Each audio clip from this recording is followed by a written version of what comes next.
Почитувани гледачи, добро дојдовте во уште едно ново издание, видео издание на порталот Работник. Денеска наш гостин е председателот на синдикалната подружница Енергетика при АД ЕСМ или поранешна АД ЕЛЕМ.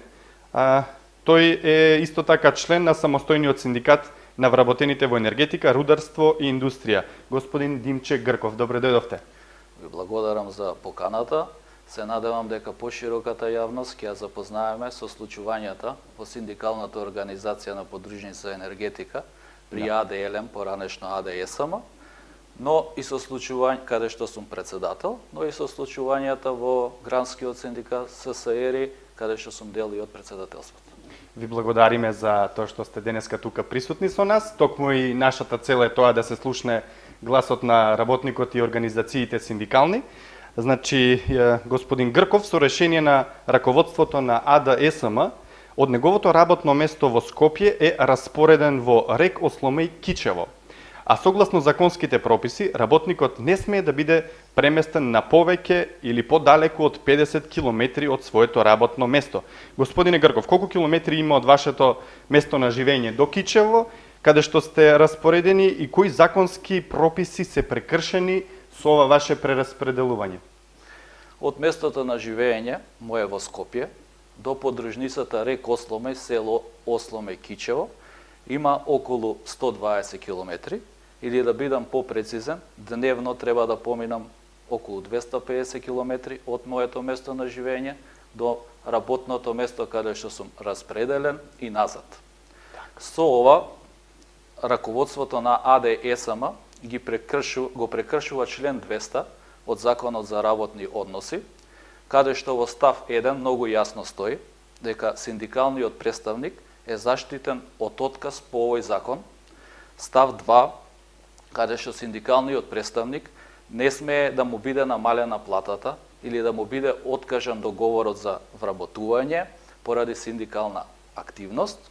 Јасен е и став 3 од овој член, каде што вели дека синдикалниот представник не смее да му биде откажан договорот за вработување без согласност од синдикатот. Јас како член на синдикатот 13 години и веќе 8 година одговорно лице, председател на синдикалната организација, такво барање немам добиено, а уште помалку истото синдикатот да го одобри. Јасен е и член став 6 од овој член, каде што вика дека синдикалниот представник е заштитен од отказ во време трајање на целиот негов мандат, но и најмалце 2 години по завршувањето на неговиот мандат. Понатаму имаме прекршувања и на член 174 од колективниот договор на АД ЕСМ, поранешно АД ЕЛЕМ, каде што синдикалниот представник е исто заштитен како во член 200 од Законот за работни односи. Прекршен е и член 43 став 1 и став 4 од Законот за вработени во јавните служби, каде што во став 1 потенцира дека работникот може да биде распределен на негово барање. Такво барање до мене ниту е поднесено, ниту истото јас сум го одобрил. Став 4 исто е јасен дека работникот не смее да биде распределен повеќе од 50 километра од своето сегашно работно место, односно работното место на кое бил пред распределувањето. Повеќе од јасно е дека раководството на АД ЕСМ ги прекршува и меѓународните конвенции донесени од Меѓународната организација на трудот МОТ, покрај Законот за работни односи и колективниот договор. Вие убаво ги кажавте сите овие работи кои што се прекршени и јасно се гледа дека навистина има повеќе прекршувања.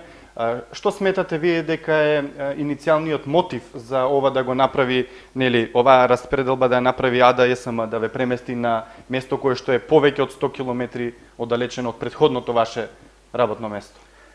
Причината е јасна, а тоа е спречување на моите синдикални активности.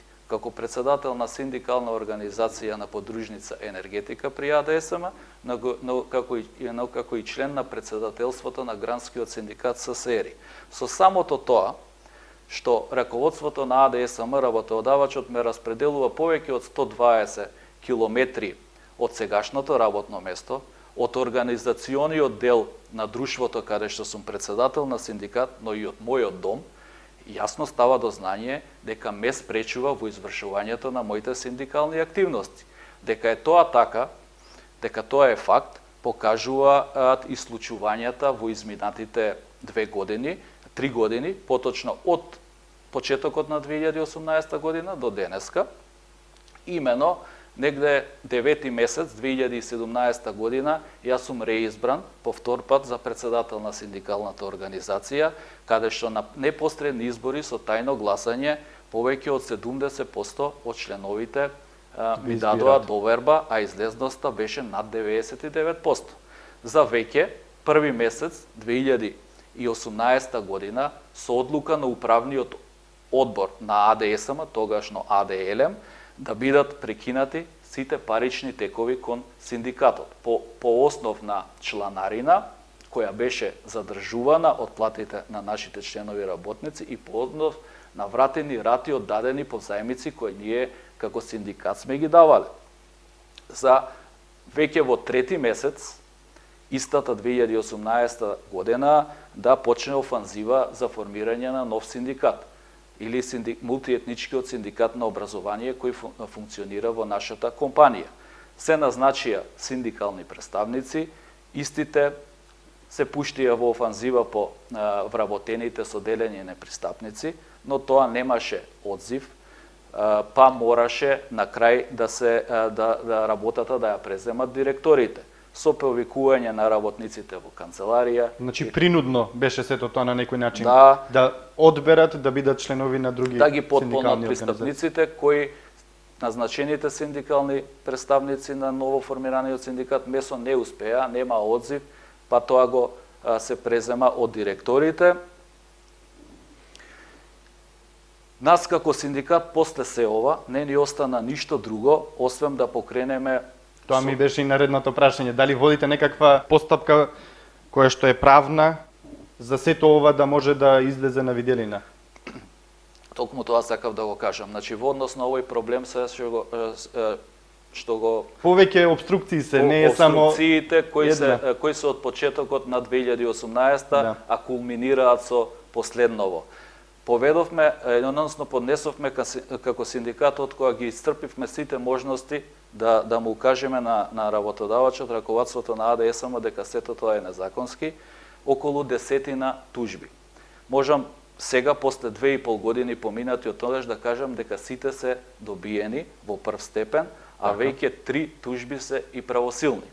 Конкретно за синдикалната организација, каде што сум јас председател, тужбата е добиена уште 27.9.2019 година, каде што јасно судот наложува на раководството на АДСМ чланарината во целост, која први и втори месец 2018 од нив само јасни причини ја врати на работниците, да ни ја врати на нашите сметки, повторувам во целост, а од трети месец... Значи веќе имате решение за сето тоа? Првостепена. Чекаме потврда од апелациониот суд. Така. Исто така и чланарината од трети месец 2018 па натака, кој раководството продолжи да ја префрла на ново формираниот синдикат, судот наложува да ни се врати. Исто така и позајмиците кои ние ги дававме во изминатиот период, кои беа задржувани од платите на вработените, но не беа префрлани на синдикатот, туку се држеа на сметката и тие во целост треба да не бидат вратени. Очекуваме од апелациониот суд потврдна пресуда, бидејќи вакви 3 потврдни пресуди имаме више за нашите други синдикати. Така. Сето ова, што го кажав од самиот почеток до сега, јасно покажува дека причината е стопирање на моите синдикални активности. Така. Ви благодариме, господине Грков, за уште еднаш за вашето учество. Се надеваме дека сето ова ќе излезе позитивно, дека ќе одговорат според она кое што е веќе донесено како одлука и како решение, а вие дека ќе продолжите со вашите синдикални активности во нови успеси, во нови победи. Ви благодариме. Ви благодарам уште еднаш на поканата и продолжуваме со синдикалната борба, нема застанување. Така е. Драги гледачи, благодариме и на вас за вашето внимание, затоа што бевте со нас. До наредно интервју, бидете со добро здравје.